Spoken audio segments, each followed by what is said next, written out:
अस्सलाम वालेकुम। आज हम मैथ का हमारा एक टॉपिक है फ्रैक्शन। तो फ्रैक्शन के बारे में हम पढ़ेंगे कि फ्रैक्शन क्या है और इसकी टाइप्स के बारे में पढ़ेंगे।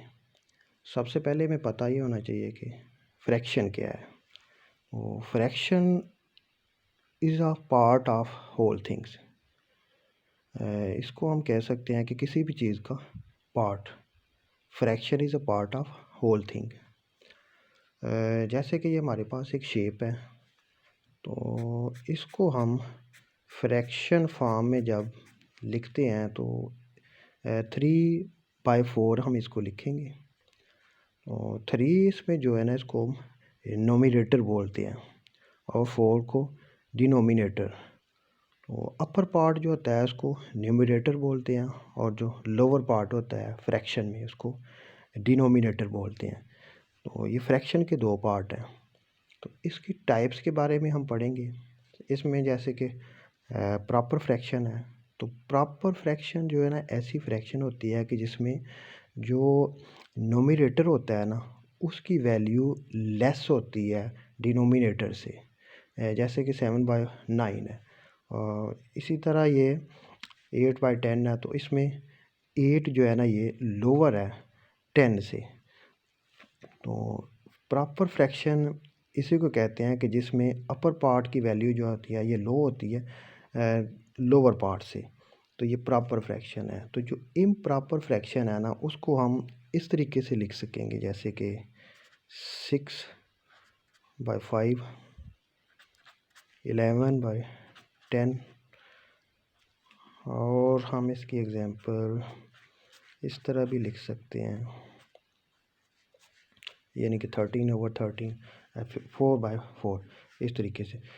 तो इसका मतलब यह है कि इसमें जो अपर पार्ट है ना, नोमिनेटर की वैल्यू जो है ना, डिनोमिनेटर की वैल्यू से ग्रेटर होती है। जैसे कि ये 11 ग्रेटर है 10 से, तो अपर पार्ट की वैल्यू जो है ना ग्रेटर है लोअर पार्ट से। तो इसको हम इम्प्रॉपर फ्रैक्शन कहते हैं। और दूसरी इसकी ये भी रीज़न होती है कि अपर एंड बिलो बाथ वैल्यू जो है ना, ये सेम होती हैं। यानी कि अगर डिनोमिनेटर एंड नोमिनेटर की वैल्यू सेम हो तो उसको भी हम इम्प्रॉपर फ्रैक्शन कहते हैं। इसी तरह एक लाइक फ्रैक्शन है। तो लाइक फ्रैक्शन की हम एग्जांपल इस तरह लिखेंगे कि जैसे कि ये हमारे पास एक एग्जांपल है। तो लाइक फ्रैक्शन एक ऐसी फ्रैक्शन होती है कि जिसमें जो डिनोमिनेटर होता है ना, उसकी वैल्यू सेम होती है। यानी कि लोअर पार्ट हर फ्रैक्शन का सेम होता है। तो इसको हम लाइक फ्रैक्शन कहते हैं। तो जो अनलाइक फ्रैक्शन है वो इसके अपोजिट है। जैसे कि 4/5, 3/2, 4/9। यानी कि इसके अपर पार्ट की वैल्यू भी आपस में मैच नहीं करती और लोअर पार्ट की वैल्यू भी आपस में मैच नहीं करती। तो इसको हम अनलाइक फ्रैक्शन कहते हैं। तो एक मिक्स्ड फ्रैक्शन है। तो जो मिक्स्ड फ्रैक्शन है ना, इसको हम इस तरह लिख सकते हैं।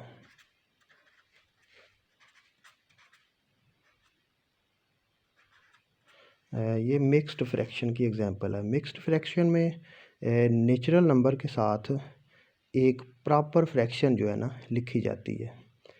प्रॉपर फ्रैक्शन और साथ नेचुरल नंबर हम लिखते हैं।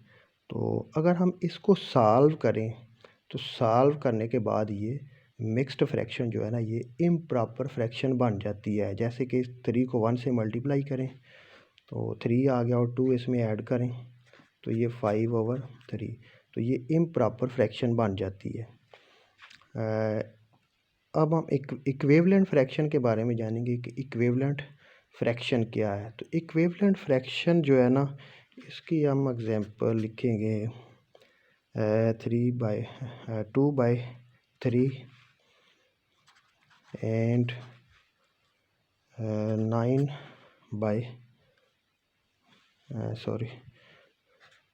4/6। 2/3 एंड 4/6। तो इक्विवेलेंट फ्रैक्शन एक ऐसी फ्रैक्शन होती है कि जैसे कि ये हमारे पास फ्रैक्शन है, तो इसमें हम अपर पार्ट और लोअर पार्ट को किसी एक फिगर से मल्टीप्लाई करें तो ये वैल्यू बन जाती है। जैसे कि अगर हम ऊपर नीचे 2 से मल्टीप्लाई करें तो हमारे पास ये वैल्यू बन जाती है। अगर इसको थोड़ा सा सिंप्लीफाई करें तो ये वाली वैल्यू बन जाती है। तो इसका मतलब ये है कि ये दोनों वैल्यू एक दूसरे के इक्वल हैं, अगर इनको थोड़ा सा सिंपल कर लें तो इसको हम इक्विवेलेंट फ्रैक्शन कहते हैं।